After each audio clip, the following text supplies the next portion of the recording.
I felt that my role as a journalist was to paint that comprehensive picture. I wanted people to be informed about what was going on in their community so that they could make appropriate choices at the polls, for example, so that they could lobby for things that they felt was important for them. Again, I was wanting to make the people in the affluent neighborhoods care about the people in the impoverished neighborhoods. And I still think that is important. So many times as crime reporters, I know that I'm speaking for many of my colleagues out in the field. When I say this, we're wanting to scream from the rooftops, like, pay attention. This is what life is. You live in your bubble over here. This is the suffering that is happening right in your own backyard. What are we going to do about it? And I still agree that's important, but I just think that we need to go about it in a different way.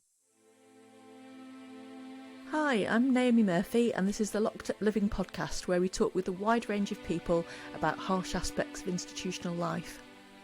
We also explore some of the ways to overcome them and to grow and develop. I'm David Jones. So join us every Wednesday morning, 6 o'clock UK time, for a fresh podcast.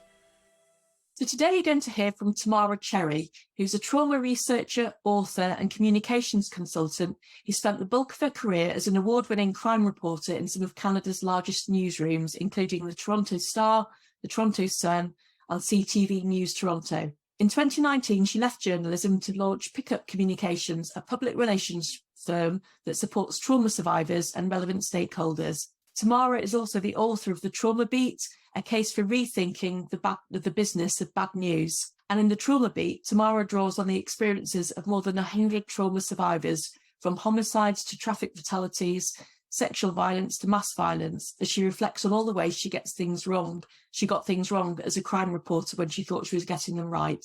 And we're really pleased to have you with us today, Tamara. Thanks for joining us.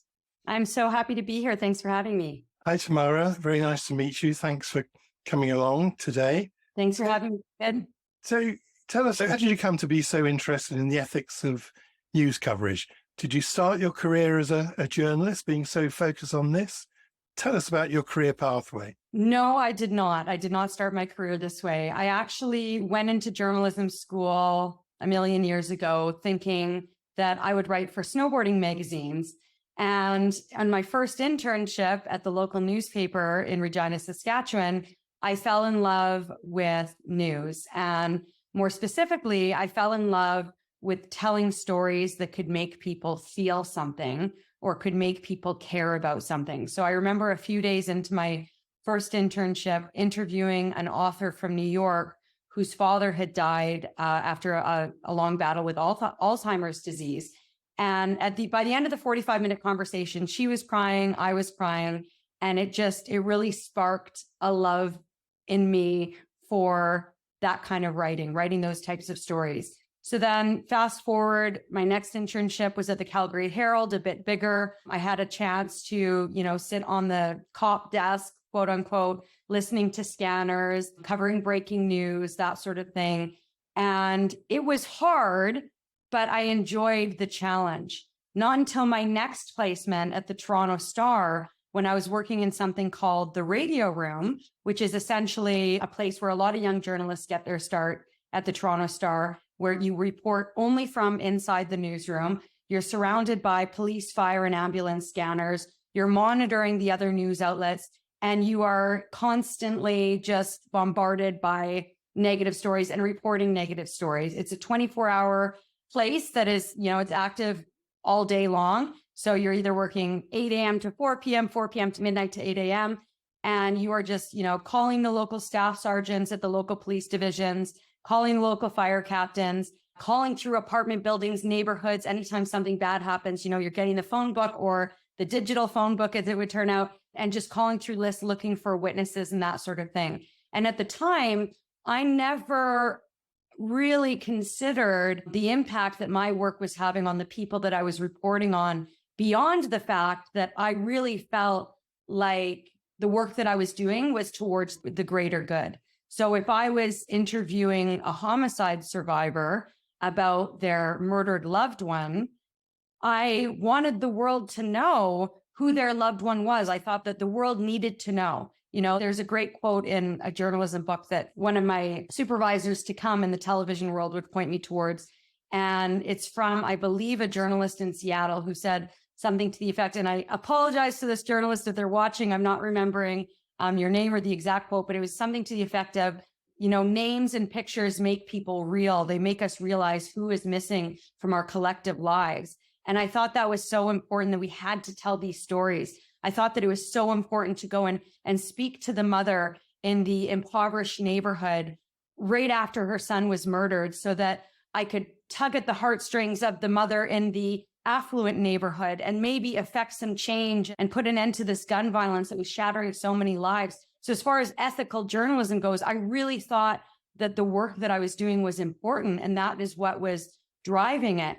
But again, I didn't realize, and I didn't stop to learn about what impact, the very nature of the news gathering and storytelling process might be having on those very people that I was reporting on, let alone on myself as a young journalist. So given what you just described, Ruth, as being right in the midst of these highly dramatic events where there may be the occasional hero, but certainly there nearly always are victims, how do you go about doing the equation of balancing the needs of the public, the needs of the organization you're working for, and the subjects of the story? How do you do that? I'll start in reverse there. So with the subjects, I always felt that being a compassionate journalist was all I could really do. If I brought compassion and empathy, and I was a very compassionate reporter, I was very empathetic. I would cry for these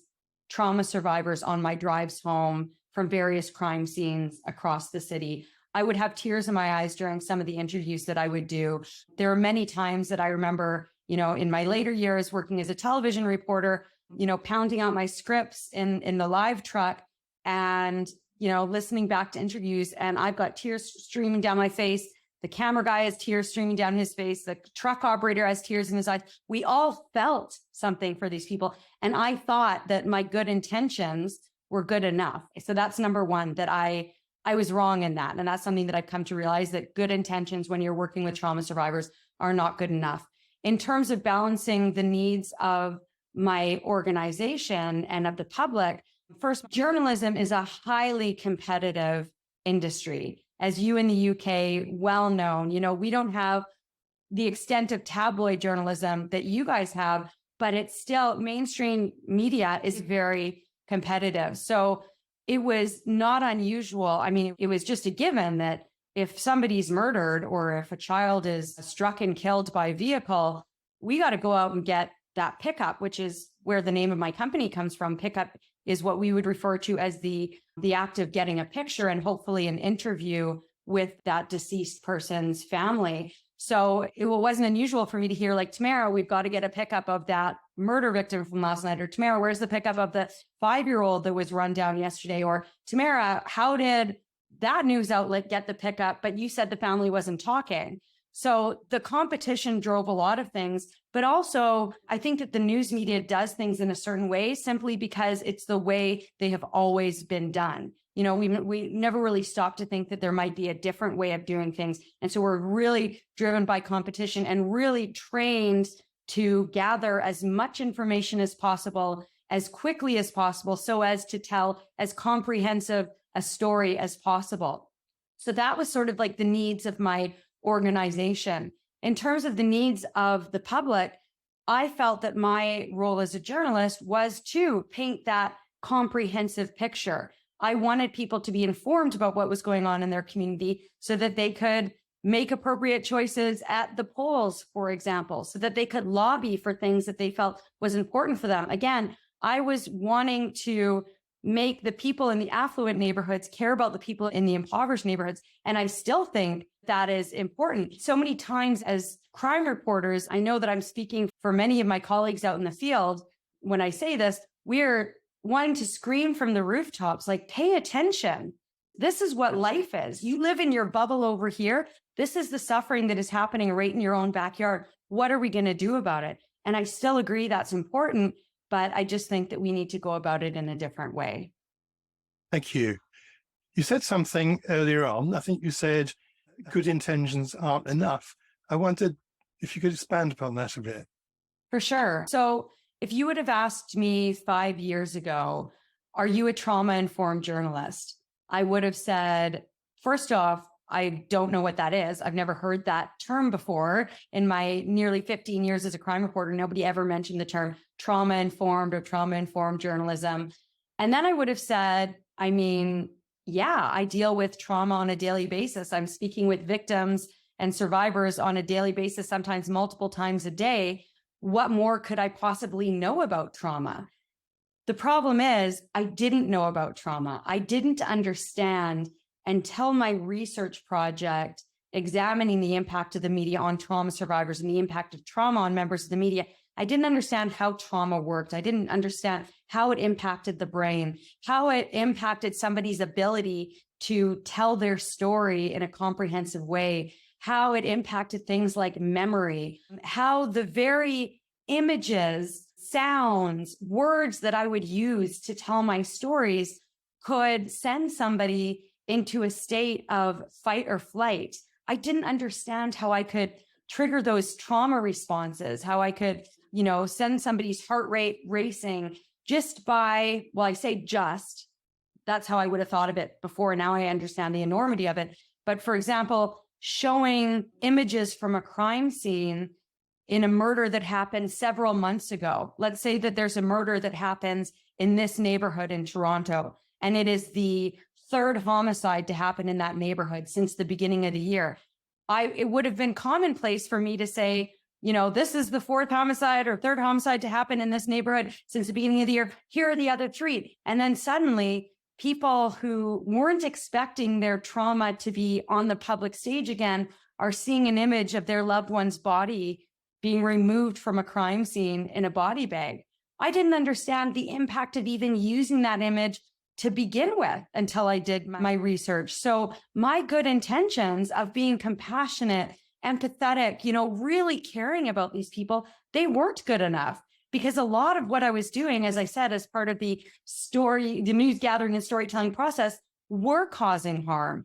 And they continue to cause harm in the way that many of these stories are told with the sounds that we play. You think about mass violence incidents. I know that anytime I hear about an incident of mass violence, it is just a matter of time, probably a matter of like minutes or hours, that we are going to get that dramatic cell phone video from inside the school or the nightclub or whatever it is, where you can hear the sound of gunshots, where you can hear the sounds of people screaming, where you see people fleeing and running for their lives.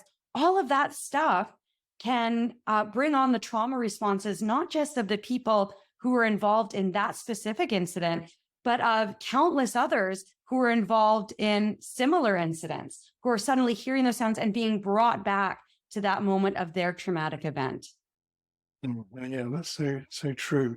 So really, you're saying you need to add thoughtfulness and sensitivity to good intentions. Yeah. Oh, yeah. You have to learn about trauma. And one thing I will add to that, beyond learning about trauma, when it comes to good intentions are not good enough, the news business is such that, we work in such a fast-paced environment that as soon as we get that name of that victim, we are looking down the phone book, we're searching social media, we're knocking on doors looking for that family, not understanding that many times, at least here in Canada, in the United States, where my research took place, that homicide survivor, that traffic fatality survivor, whatever it is, the mass violence survivor who thought they were about to die, they haven't even been in touch with somebody like a victim services person or a survivor support worker. And there we are arriving at their door when they're in a complete state of shock.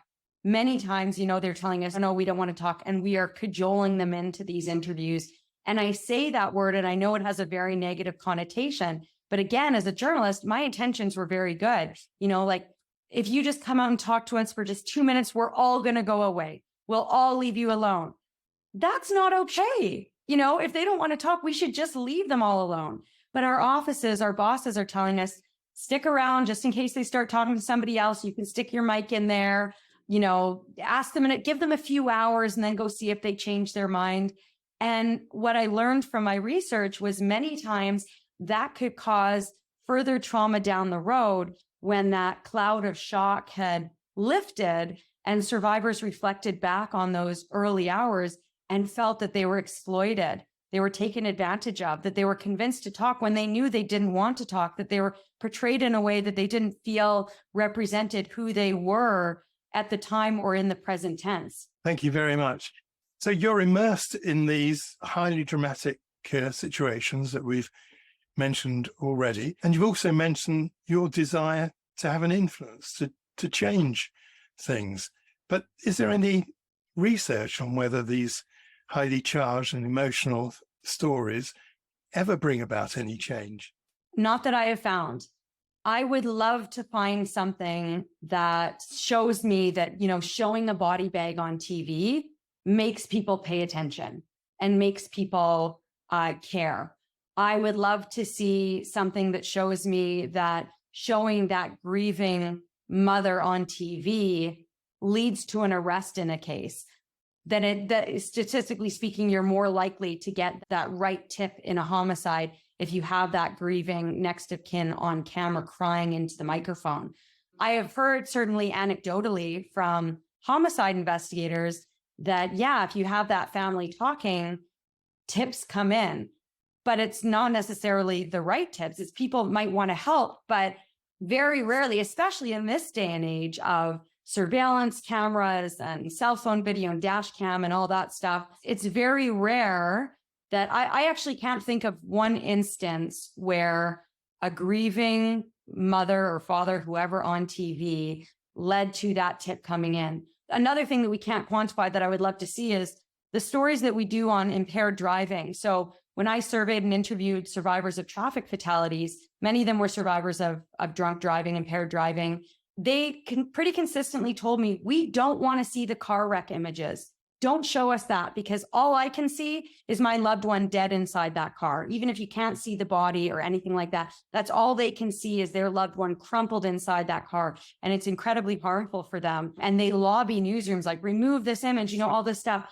I would love to see research that shows us that showing those images that I think that society has become quite desensitized to actually leads to fewer instances of impaired driving, for example. One case that I refer to in my book, where I'm reflecting back on this ride along that I did. I'm not sure if you guys would call it the same thing in the UK, but where basically I went along with police as they were out looking for impaired drivers.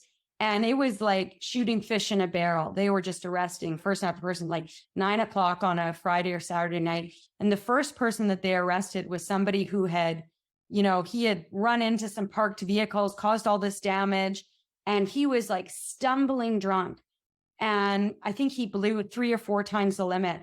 And this guy was arrested not far from a place where 3 children and their grandfather had been killed by a drunk driver in not too long before that. It was huge national news, huge local news. Everybody knew about this case. We showed the images of the crumpled minivan. We interviewed the grieving parents. We showed the images of these children and their grandparent who had been killed and other loved ones who had been injured. We told all of these most heart-wrenching stories.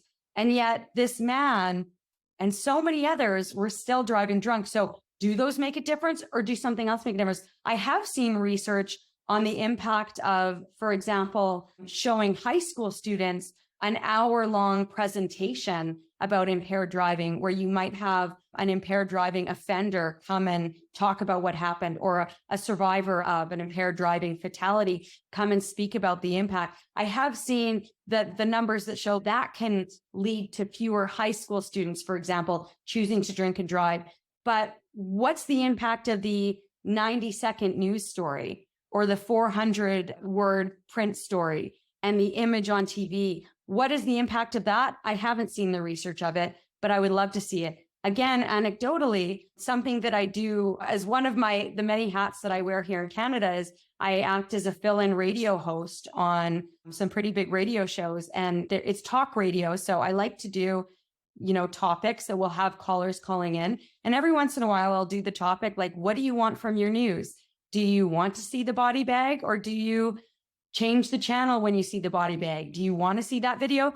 And I constantly hear from people that saying, no, we don't want to see this. I always think like you're exploiting that family, or it's uncomfortable to watch that interview, that they want things done in a more thoughtful way, and I heard this very consistently through my research, but also people that listen to the news or call into these radio shows, that if they were involved in a traumatic event, that was the sort of event that would be covered on the news, whether it's a homicide, a traffic fatality, an incident of mass violence, they just don't watch the news anymore, or they don't read the news. Or if they consume the news, they're doing it in a very controlled way, where it's something where they can click into it, as long as there's not a thumbnail image of, some sort of violent event, but they just stop watching.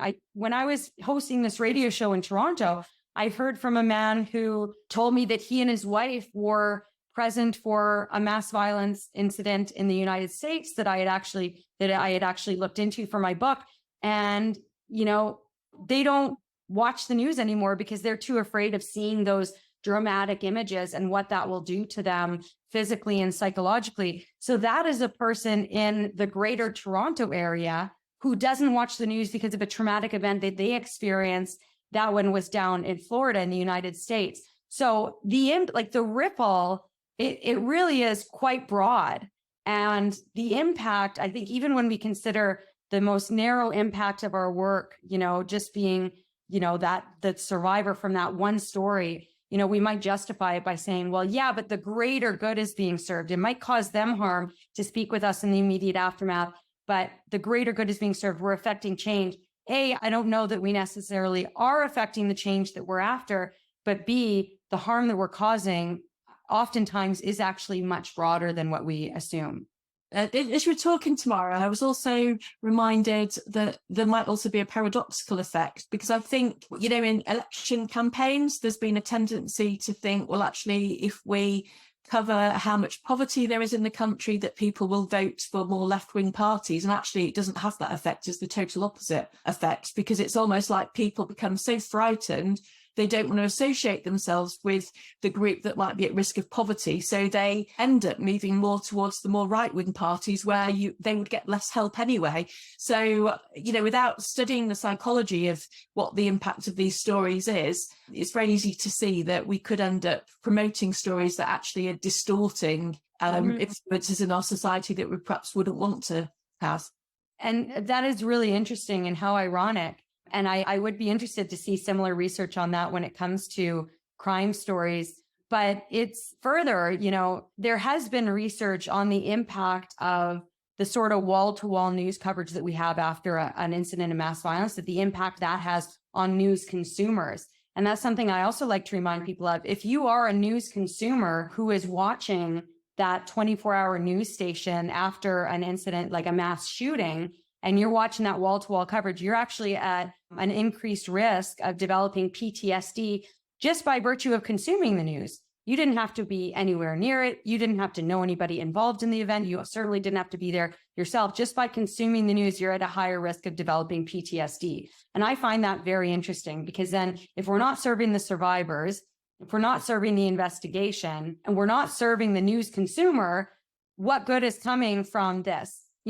Clearly people are clicking on stories and there's ad revenue coming in and all that stuff, but we haven't tried the model of not showing that very dramatic stuff, of doing it in a different way, of seeing how many clicks we're going to be sacrificing by doing our journalism in an ethical way and in a thoughtful way. So it's interesting because the impact does go beyond. And not only that, but we have a tendency to skew the reality. So people can feel unsafe when, statistically speaking, they're actually very safe. And something that I often say, because I do a lot of work with the law enforcement community, is that the perception of safety is in a community is just as important as actual safety, in my view. If somebody doesn't feel safe in their home to the point that they're not letting their kids go out and play in the park because they're too afraid they're going to be hit by a bullet, that is a huge problem that needs to be addressed. And I think that is certainly something that the media plays into, although that's not really the issue that I was after in my research. It is something that is worth noting, I think. We mustn't forget, though, Tamara, that human nature is extremely complex. And whilst you may get feedback that people don't want to see those horrible images, there will be websites which have nothing but horrible images and people go and search them out. But it reminds me, of course, that you as journalists, I'm sure you see much more horrible things than we see on the screen. Yeah, I received an email not too long ago, actually, from a person who said that they were in the news industry for a long time and they had just read an article. I think the article they were referring to was one that I had written about the injury that I had to my own brain from all the traumatic exposures that I had over the years.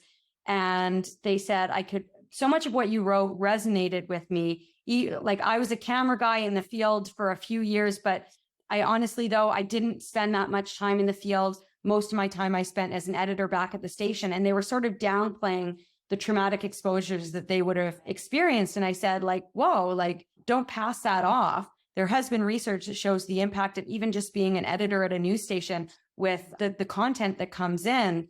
So, for example, cell phone videos that are submitted to news inboxes or that show up on social media, and any content that is sanitized for the supper hour newscast, it's viewed first by an editor or by some other journalist or producer. And often, many times, especially if they need to edit it or add blurs or whatever, I think about a camera guy that I worked with for many years who is in my book. And he was, the consummate professional, just an amazing guy. If I was working with Jeff on any given day, like, that was a good day. And we worked together for close to a decade. And I had no idea that he was suffering from PTSD from the time I met him until the time that my research began. And he reached out to me to talk to me about it. And the things that he described are things that would never make the newscast. Things like he was a camera operator in our news helicopter for a number of years, and arriving at a scene where a body had been found and seeing somebody who had died by suicide. That's not going to make the news, but it ends up in his brain. Or being at the scene of a traffic fatality and rolling on, a couple that is arriving at the scene and going and talking to police and then collapsing as they realize it was their child that was killed, or their loved one that was killed. And such a dramatic moment that didn't make the news, but it made its way into his brain. Or the constant traumatic exposures by way of interviewing these homicide survivors day in and day out, and listening to very disturbing court testimony day in and day out, and seeing the exhibits that are in court. Like, there are so many traumatic exposures that journalists have, and a term, again, that I didn't know, not until my research, but actually before that, when I started looking for a therapist to figure out what the heck was going on with me some years ago, was, vicarious trauma, that you can absorb the trauma of people that you're working with. And as a crime reporter, I was often talking to people on the worst day of their life, and that made an impact. But we as journalists, just as people in so many other industries, sectors, corrections, policing, paramedics, it's so similar, where we feel that, well, my husband wasn't killed. My husband is still alive. Who am I to suffer? Or my children are still alive. Who am I to suffer? Or I'm leaving this impoverished neighborhood where the kids are playing outside the police tape. I'm going back to my safe neighborhood, my steady income, all this stuff. Who am I to suffer? Like, we're very good at removing ourselves to that extent and brushing off any pain or signs of emotional distress that we might be feeling by saying, like, this didn't happen to me, so who am I to suffer? And that is harmful, because not getting the help that you need or having that outlet to talk through these things at the time, it can build up and rear its ugly head many years down the road. Or in the present day, I had a lot of colleagues that turned to drug and alcohol abuse too, as I realize now. I realized it at the time, it was just a given that, you drink your problems away or you drink the day away. Like, journalism, historically speaking, the culture, there's a lot of drinking involved. You go to the pub after work, and I would say that's less so now, but that's the stereotype. That's historically speaking. And that's there for a reason, just as it is in the first responder community, because it's these core coping mechanisms that we use. So yes, I talk to journalists a lot about the risks of vicarious trauma, But even more so, I speak with them about the risk of moral injury, because I tell them, like, you cannot truly take care of yourself unless you're taking care of the people you're reporting on. Because if you are doing something that you feel in your gut isn't right, knocking on that door in the immediate aftermath, God forbid, knocking on that door after you've already been told no, or sitting on that street, waiting for somebody to come out, or waiting by the memorial for somebody and going up with your microphone and your camera, that all chips away at your soul. And I've spent a lot of money on therapy dealing with vicarious trauma, but I probably spent more money dealing with moral injury suffered from the job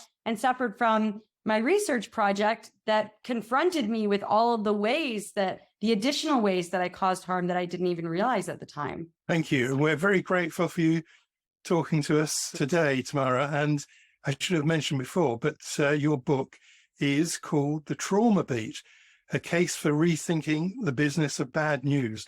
And we'll put a link to that in the show notes too. Thank you. So just to move on slightly, because you're clearly a journalist with great integrity. And in the old days, like not so long ago, we used to know what the news was. It came on at 10 o'clock or 6 o'clock or midday or something like that. And that was news. Today, it's very difficult to know what news is, because something called news, or which purports to be news, is on 24 hours a day. What kind of difference has that made to you? Huge difference. I'm no longer a daily news journalist, but when I left in late 2019. And at the time, as a TV reporter, I was filing for all those regular newscasts. So my shift would technically be 10:15 to 6:15, and I'd be filing for the noon show, the 6 o'clock show. Between that, I would be filing to our 24-hour news station, the national affiliate. If it was a really big story, I would be getting up early and doing hits for all the morning shows across the country. In addition to that, it was always digital first. So we were always filing stuff to the web. That was what we were supposed to do first. So if I arrived at the scene of a shooting, they wanted a picture immediately sent to the web and a couple lines of what I saw, what I heard, what we knew, what we could verify, that sort of thing. And sometimes that stuff would end up being, not news, as you say. Maybe something that appeared to be a homicide actually was somebody who had died by suicide, for example, and not a story that we would typically cover in the news. But further, the competition is so much more fierce to get it first, because we're no longer just competing against media outlets that are doing 24-hour news coverage. We're also competing against social media.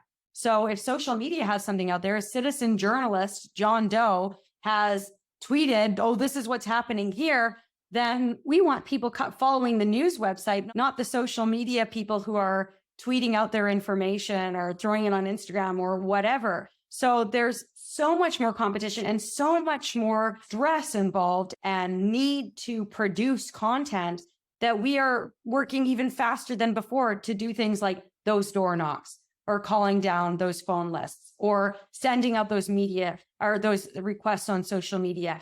Homicide survivors and survivors of mass violence who were present for an incident of mass violence are being bombarded like immediately many times. And, many journalists that were involved in my research, they told me, most journalists said that they would contact trauma survivors within 24 hours of a traumatic event or as soon as they had the information to do so. So if we know immediately who it was that died, we're looking for their next of kin. If we are at the scene of something that happened, say an incident of mass violence, we're sticking our microphones in people's faces immediately, as they're perhaps fleeing an area and this is one of the most regrettable things that I did as a journalist and many journalists do, is waiting at hospitals where something has happened, going into ICU waiting rooms, waiting outside of emergency rooms. I had journalists who were involved in covering the Orlando Pulse nightclub shooting some years ago, talk to me about having to wait outside the emergency room doors at the local hospital there, interviewing people as they were leaving. And then later at a family reunification center, they don't call them those anymore because not all families are reunited. And the swaths of media just surrounding these people, like 100 journalists from all over the country and all over the globe, following these people to their car after they've just received news that their loved one was among the dead. The competition is so fierce. So I think that not only has it made journalism worse because we're not always reporting the correct facts. We're not always corroborating information before it's going to air or to print or to the online most often or to social media. But not only that, but we are also causing so much more harm because we're not taking that breath to think, okay, should we be knocking on this door yet? This actually only happened a couple of hours ago. Or should we be reaching out to that person? Or should we be showing this cell phone video? And if we do, should we be showing it over and over again? When are we going to give people a break? You know, in the aftermath of the 1 October shooting in Las Vegas at the Harvest One Music Festival, there was cell phone video showing it where you could hear the barrage of gunfire that was shown on a loop for days after that shooting happened. Did we need to see it at all? I don't know. That's a conversation that we should have. But did we need to see it over and over again? I would say absolutely not. And I would say that if we were showing it ever, there needs to be a thoughtful conversation ahead of time of what people are about to see in those images or hear in that video, beyond just a warning to our viewers that you might find this content disturbing. Why? What are the potential triggers here? What is a reason that somebody might say, you know what, I'm going to turn it off because I know this isn't good for my brain because I was involved in a high school shooting some years ago and I avoid this stuff. So I'm just not going to watch it. But we're not having those thoughtful instances. There's another case that I refer to in my book where a woman in Ontario had been killed by her intimate partner or her ex, I think it was. And the homicide had happened, I want to say late morning around 10 a.m. And I was helping out a colleague who was at the scene, who was racing to the scene to try to file something for noon. And I was helping them out from the office by just gathering as much information as I could. And so we knew where the homicide happened. So in very quick succession, I found the property records for that location, got a name from that property record, Googled it, found an obituary for who I believe to be the deceased person's father. From that obituary, found somebody who I believe to be the deceased person's brother, found a lawyer who had that name and who somewhat lived in the neighborhood, and called that law office thinking, well, if he's in the office, I obviously have the wrong person because they would have been called away by now. Not thinking about the fact that this woman, her body was just found an hour or two before. And I called and asked for this lawyer and was put right through. And I was like, oh, must not be the right person. And this person answered. And I ended up notifying him that his sister had been murdered. And that is not the way that somebody should get that news. Research has shown that it is harmful if people do not get death notifications in a proper way by a person who is trained in trauma and death notifications and all that stuff. But that was not the only regrettable incident in my career because I was rushing to get that information that I inadvertently notified somebody that their friend or their loved one, their close loved one had been murdered or killed in some horrible way. And that is not okay. It's not okay. There's a reason that at least, police in the greater Toronto area have become accustomed to if there's a traffic fatality and it involves a very identifiable vehicle or a children's bike or a child's bike, or, you can see the license plate, that they will go up to the news media and say, can you just blur out the license plate? Or can you not show this car because we haven't been able to find the next of kin yet? And sometimes the media listens and sometimes they don't. And sometimes somebody at home is turning on the TV and seeing that very recognizable vehicle on that very recognizable route that their loved one takes to work. And suddenly that is how they find out. I had a woman in my book whose husband was a police officer who was murdered on the job. And she found out that he was dead by seeing him being wheeled into the hospital as paramedics are pumping on his chest, and her mother recognized his shoes, and she had recognized his undercover van at the scene because media was already there. But it was a number of hours still before the police chief showed up at her door to give her the official notification. And that was awful. And that presents a whole other layer of trauma that the frantic trying to find out what's going on is that wave of trauma is slowly making its way to her door. Thank you, Tamara. I mean, I really admire your honesty with yourself, actually, in terms of reflecting back on your career and being honest with yourself about, has this always been the right thing to do? And I think it takes a lot of courage to do that, and great to hear that you are doing that. And I think I happened on you by noticing some of those reflections in a post that you'd put on social media, and that drew my attention to your work. And I also spotted around the same time an article by, I think her name was Dhruti Shah, and a journalist who was speaking about the impact of covering traumatic stories. But I suppose I'm wondering why more journalists aren't talking about this and thinking like this. Are you a particularly empathic person? What's going on? Honestly, Naomi, I think it's they just don't know. I don't think that there's any real courage or anything in talking about the ways that I got things wrong. As a journalist, I'm just telling the truth. When I began my research and began getting survey responses back on all the ways that we as reporters were getting things wrong, as a journalist, I felt like I was sitting on something that needed to be shouted from the rooftops. This is news. The way that we're doing things is causing harm. We need to come to a better way. And journalists, I really believe that the vast majority of journalists, just like first responders, they go into their jobs because they want to make a positive difference in this world. And to find out that they are actually causing harm is very troubling. So I don't think, I don't think there's anything special about me talking about the harm that I caused. It's just that I know now. So I have the platform to speak about it because I know I have the research. And I think that as more journalists learn about it, it's not necessarily that they'll be talking about it, but they'll be changing the way that they do things. And I mean, that is my goal, not just for journalists, but for the victim support community, victim services, survivor support workers, whatever you want to call them. Everybody needs to come together and think about how can we tell these very important stories better? How can we do them in a way that is better for the survivors at the center of it, for the news consumers, for the journalists telling the stories, for the investigators, for everybody, because there is a way that it can be done better. And we just need to be having those conversations.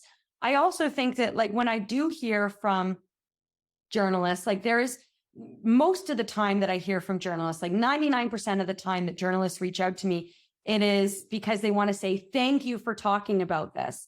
Nobody ever talks about this stuff. And I've always felt like what we do it has never sat right with me. Or I was a journalist for a number of years and I had to leave because I couldn't take the door knocks anymore. And thank you for talking about this. But every once in a while, I'll hear from a journalist who says well, that's the job. And, we need to report the news. So we need to talk to these people. And they're still sort of thinking through that lens of, you need to be an objective fly on the wall, just reporting what you're seeing. And they haven't come to terms with the fact that, we are human beings. We cannot be just an objective fly on the wall reporting atrocities that are happening in front of us. It is going to impact us. And the work we're doing is going to impact the people that we're reporting on. So how do we minimize that harm? If we can't eliminate that harm, how do we at least work towards that harm reduction? But ultimately, I think most journalists, they don't want to do harm and they want to be given tools to change the way that they're doing things so that they can still tell these very important stories, but in a better and less harmful way. Well, I think you're probably being a little bit humble, actually, in terms of how you depicted yourself there, because clearly what you're saying really resonates with people, but there aren't loads of people talking about it. So I think there is something quite special about you and your ability to stand up as a bit of a role model for people and say, actually, can we do better? But it leaves me wondering, what's it like when stories are told by journalists who aren't empathic, those who are more emotionally disconnected, or those who do care less, maybe because the work has created that sense of disconnect. But what does that mean for news? That's interesting because it makes me think about a conversation that I had with a colleague and a friend of mine after I left my last posting at CTV News Toronto. And we were at a Christmas party at a friend's place. And this is somebody who I just love. He's a friend and he's an incredible journalist, an incredible writer.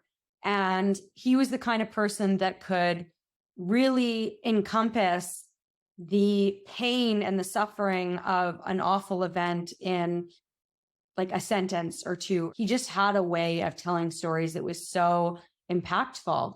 And he said to me, you know, the difference between you and me is that you actually cared. And I said, well, that's ridiculous. You obviously care too. He's like, no, you really cared. And I said, but you cared, like it came across in your writing, everything. He said, no, you really cared. And I talked to my therapist about this later. And I said, how is it that I could be so impacted by this job, that I could suffer so much from this job and he didn't? And first thing I'll say is, like, who's to say that he didn't? Maybe he did. And I think that probably he did. But secondly, my therapist told me that different people, they have, you know, different capacities for this stuff, and where you are able to shut that off or evoke certain emotions from people to tell a good story. But I still think that unless you are a psychopath, unless you completely lack empathy, I still think that you're not going to want to cause harm. So even though my colleague might have been somebody who could, you know, with his personality or whatever, evoke these emotions without breaking down in tears or whatever to tell a good story, I really think that if I were to tell him that what you're doing is actually causing harm, that he would change the way that he was doing things to still tell an impactful story. If you actually have a psychopath and you have somebody without empathy, though, are those in the news business? No doubt there are, because, well, I said most people I've encountered go into this profession to make a positive difference in the world. There are some who go into the profession because of ego, or, you know, they want to be on TV, they want to be famous or whatever it is. And I've seen that, it's rare, but I can certainly point to a couple of reporters that I would never send a trauma survivor to. And that is harmful. Those are the people that, like, that, it's just more harmful. And it is harmful to everybody for all the reasons that I mentioned. But the worst part is that those are the people that won't necessarily change unless there is systemic change. They're not going to go behind their boss's back and just say, like, they're not going to tell their bosses, I'm not going to knock on that door again. Or they're not going to tell their bosses, yeah, I already knocked on the door again. And they're not talking even though they didn't knock on the door again because it was the right thing to do. They're just going to keep on doing it because they want to be number one. Like, that is dangerous. And that is the reason that, while it is amazing when I hear from journalists who say, I'm doing things in a different way because of your research or your book or whatever, things aren't really going to change until we change things from the top down. That is why newsroom managers, victim service providers, homicide investigators, everybody needs to get on board to talk about collaborating with each other and changing the whole system by which traumatic stories are shared. Tamara, you started your own PR company in 2019, didn't you? Can you tell us something about what it does and why there's a need for it? Yeah. So as I mentioned, like, the name Pickup Communications comes from the act of getting those pickups of those interviews with grieving family members and pictures of their loved ones.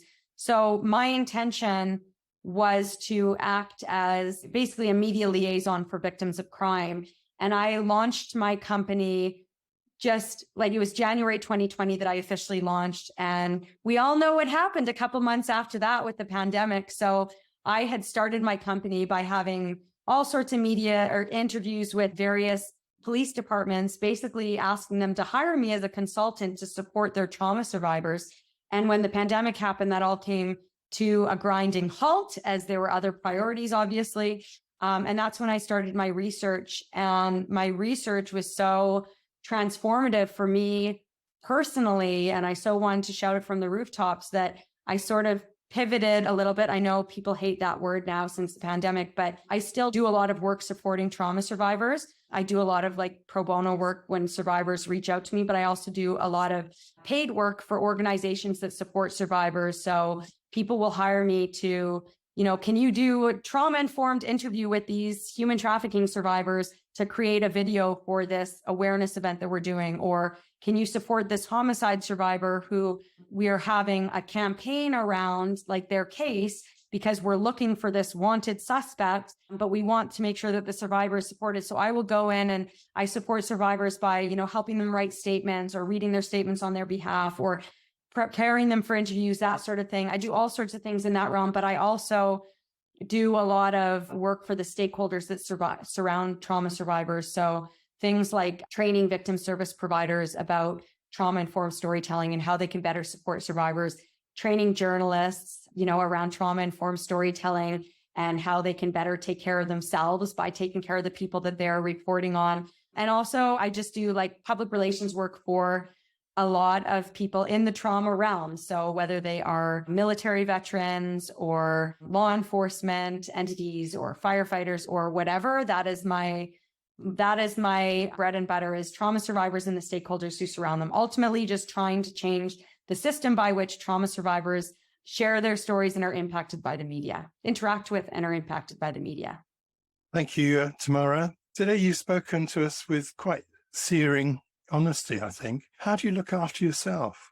A lot differently than I used to, which was before it was basically nothing. Like when I was a journalist, it was crying into my steering wheel on my drives home, going inside, like hugging my husband, maybe crying into his chest before like taking a few deep breaths and being mom, and happy and everything to see my kids, and then going and relaxing on Netflix and rinsing and repeating the next day. Now I am a lot more mindful in the work that I do. I see a therapist on a regular basis, even when I don't feel like I need to. I recognize that I need to have an outlet for the trauma that I'm absorbing from other people, because I recognize now that it does impact my brain. I also am on medication to try to regulate my baseline for stress that was so dysregulated from all those years of, the peaks and valleys. I exercise a lot. I've started doing a lot of deep breathing. So when I'm feeling very stressed, I will breathe in for 4 seconds, hold it for 4 seconds, breathe out for 4 seconds. I try to teach the same to my kids. And honestly, like one of the most healing things for me has been talking about this stuff and trying to make a difference. I've learned that helping people is sort of a way for you to heal through your own trauma too. And, just last month, I was in Toronto recording my audiobook, and I had been really nervous about this for many months because I was like, there are some really painful parts in that book that I have not looked at since my last big edit, that I have never uttered aloud to anybody. And how am I going to read this for my audiobook reporting? And what I realized in recording my audiobook, that while I did have tears in my eyes during a few particularly painful moments in my book, those tears were driven more by passion than pain. They used to be driven by pain. And now there is still some pain there that I'm still working through with therapy, but it's more my passion to affect change. So that has been very healing to me, but also therapy. And for me, medication has been extremely helpful in regulating my emotions. And like for me, my PTSD, as my therapist has told me that I've had, would rear its ugly head in when I would like snap on my children, and my bucket would fill up really quickly and I would just lose it, and unpredictable moods and all that stuff. And I don't have that anymore for the most part. I have my moments, but I'm in a much better place now. And I'm just mindful of the need to perform that regular maintenance on my mental health through exercise, through therapy, through deep breathing. I don't do enough yoga. I rarely do it, but I know I should do that, and meditating. I try to just be more mindful and, be with my surroundings, and also diversify the work that I do. So while everything I do is trauma, I do still do like the fill-in radio hosting where I can talk about whatever stupid story of the day that has nothing to do with trauma. And while I do a lot of trauma work in that too, I recognize the power of taking a break from it and doing something totally non-trauma related. So yeah, it used to be all trauma. Now it's a little bit of everything. Good. And it sounds from what you've been saying to us today as if some similar program of self-reflection and self-support should be included for most news reporters. Just as it should be included for anybody whose job involves trauma or interacting with trauma, whether they are corrections workers or a court reporter or a judge or a crown prosecutor or a police officer or a paramedic or a social worker in a school, a guidance counselor, whatever. There are so many professions out there, nurses, doctors, that their jobs inherently involve trauma. And we need to be building in mental resiliency training into their regular training. Not only resiliency to help prevent that harm, but then also proper measures to take care of these people after they have suffered those critical stress injuries, so that when they are brought back to work, they are in a healthy space. We have, the first responder community has come a long way. They still have a long way to go. Journalism, they're starting to talk about it, which is great. Corrections, I'm not sure. You can tell me, but we're starting to have these conversations. I feel like society is becoming more attuned to the whole trauma-informed phrase. And that is a great place to start, but we certainly still have a long way to go. Thank you very much, Tamara. That's been a brilliant conversation. So thank you for coming on and being so candid with us. Thank you both so much for having me. I really appreciate the platform. Brilliant. Thanks very much.